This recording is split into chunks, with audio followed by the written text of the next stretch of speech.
Всем привет! Сегодня у меня яблочный пирог, выпечка к чаю из французской кондитерии, потому что буду делать еще с заварным кремом. Какой он получается нежный, вкусный внутри.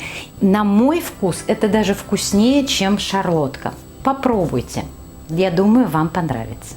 Начну я с простого заварного крема, вот без сливочного масла. На 300 мл молока буду делать. Много здесь крема не нужно, чтобы крем успел остыть, пока буду делать тесто. В отдельную чашку кладу одно яйцо, 3 столовых ложки сахара, пачку ванилина и на сахар капну одну капельку вот концентрированной ванили. Ну, пару капелек. Много не нужно. Перемешиваю, наливаю молоко. И 2 столовых ложки кукурузного крахмала. Я всегда использую именно кукурузный крахмал. Ну и вообще во всей французской даже кондитерии используется именно кукурузный крахмал, не картофельный.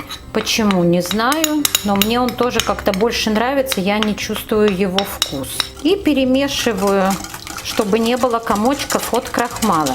Перелила все в кастрюльку и теперь на медленном огне, помешивая несколько минут, ну вот до 5 минут где-то, 4-5 минут, нужно крем, чтобы он начал загустевать, до загустения.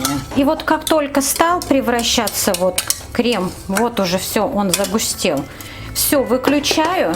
И он должен подостыть. И перекладываю в кондитерский мешок. Тесто. Тесто тоже абсолютно простое. Яйца, молоко, сахар, мука, сливочное масло. И тоже пару капель ванилина обязательно добавлю. Я пользуюсь миксером. Можно его также и венчиком взбить. Разбиваю 3 яйца. 150 грамм сахара или 7 столовых ложек. Сюда же на сахар мой любимый экстракт ванили. Тоже вот пару капель. Или пакетик ванильного сахара бросьте. И начинаю взбивать. Взбиваю пару минут. И вот как только белая стала, вот такая пена образовываться, кладу масло. Масло я немножко сейчас подтопила.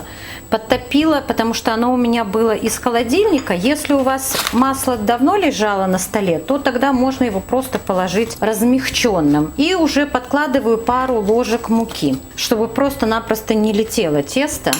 И сделать его более густым. Еще пару ложек муки вот добавляю. Всего муки у меня уйдет примерно 350 граммов.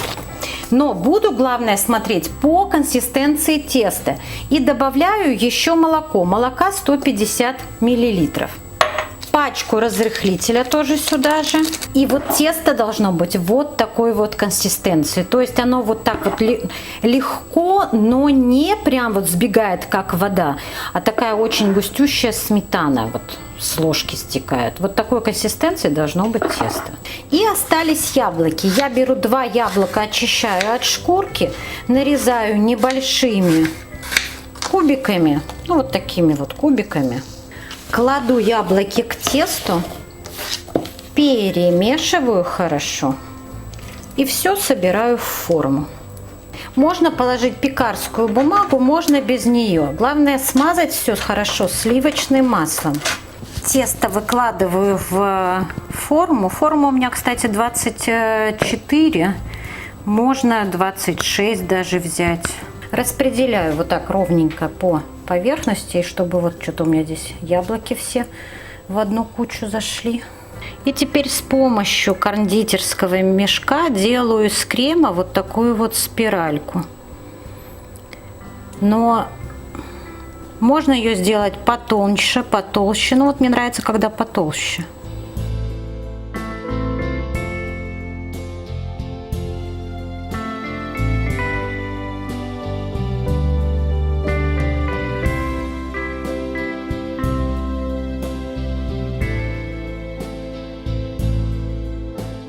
И ставлю в духовку 180 градусов минут на 40. Хорошо должно зарумяниться.